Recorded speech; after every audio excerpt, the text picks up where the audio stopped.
The King of Slashers has returned. So here is my review on Halloween 4 as we count down to Halloween. So this is the first Halloween movie I've ever watched.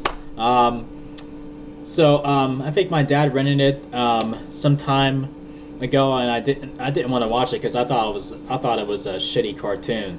And then I saw the VHS, at the I think at Farmore. Yeah, I know that's a word that we haven't heard in a while. I saw the cassette cover, and I'm like, I think I want to see this. And so had my parents rent it again. So and I sat through it. I'm like, this is pretty good. So yeah, that is my first exposure to Halloween. And so basically the plot is like it's 10 years since the first movie, and the first two movies since 1978 is like 10 years later, and Michael Myers is being held. I think he survived the fire apparently because these dumbass firefighters, kept him from burning to a crisp, from burning to hell, and so he's getting ready to get transferred back to Smith's Grove, and one of the one of the ambulance people uttered that he has a niece back in Haddonfield, and then that just triggers his kill switch, and now he's on his way to Haddonfield to kill the poor child. And apparently Dr. Loomis also survived the events of Halloween 2, and like how he survived, he should have been dead, but hey, it is what it is. Oh man, and at this point, I think people were starting to forget about Michael Myers, and like some people probably even think he's a Jason Voorhees ripoff because you haven't really seen a lot of him. He only had two movies prior to this one, and he's like a rare he's like a rare horror icon. So this is when they start to really remember who he is, and but. And I gotta say, those kids in school, like they were harassing Jamie, our lead character, they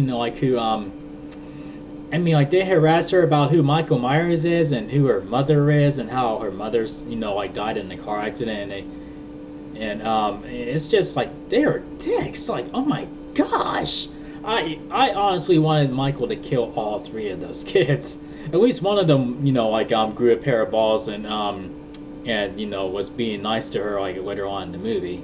But anyway, and the Halloween prank, like seriously, do not dress up as Michael Myers around Dr. Loomis. He will slaughter you. He will slaughter you without thinking twice. Seriously. Before they did, clown sightings and pranks, this was Michael Myers pranks right here. And it was creepy, even though they were dickhead teenagers, looking to fuck around with cops, and like on top of that, Dr. Loomis. Like, that's a big mistake. That's a big no in these Halloween movies. Do not pull a Halloween prank on Dr. Loomis. No. And they just those stupid firefighters just should have let Michael burn it at the end of Halloween too. Oh man, but it is what it is. Michael's kills are much more brutal in this one. He even shoves a shotgun through a woman's stomach, and I'm like, what? What?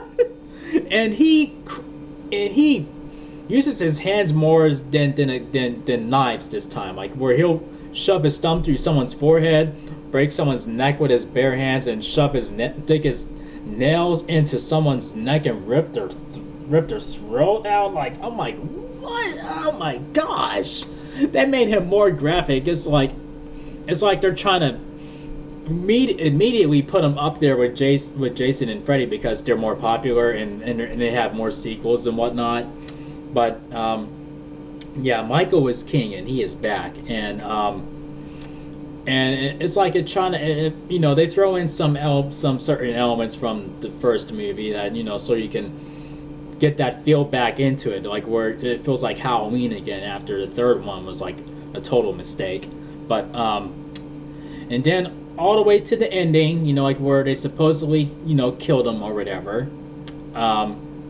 And then the ending was really bone chilling because, you know, Jamie walks into the, you know, walks upstairs and kills, you know, her adopted mother, and then Loomis witnesses that, and then he is traumatized. You know, just seeing her covered in blood with the clown mask on and the same outfit that Michael wore when he was a child, like coincidentally, and it's pretty creepy. Like holy fuck! I mean, like just seeing her standing up there with the knife, holding the knife up, and they're just everyone's looking at her like horrified, and even to this day, that ending still gives me the the fucking chills. Oh man, I mean, like it makes me want to go run and turn the light on while I'm doing this review. Holy shit! But yeah, I mean, this was a great sequel. For to me, I thought it was. But without all being said, this gets I say this gets 4 chair spins out of 5. 1, 2, 3, 4 solid chair spins. So yeah. So and this movie was did pretty well. Like this was an awesome year for horror movies. Like they had Nightmare on Elm Street 4, Friday the 13th Part 7, and now this. So yeah, I mean, like this is like a triumphant return for Michael Myers, and I couldn't have been happier. Like like if I had watched all of them in order, I could have been a happier fan. But this was my introduction to the Halloween franchise, and from there on out, and that's when I started becoming an official fan. So yeah, if you guys enjoyed my review on this movie, make sure you thumb up the video and make sure you click subscribe if you're new to the channel. Thank you for watching as always, and I will see you guys in the next video. Peace out, y'all.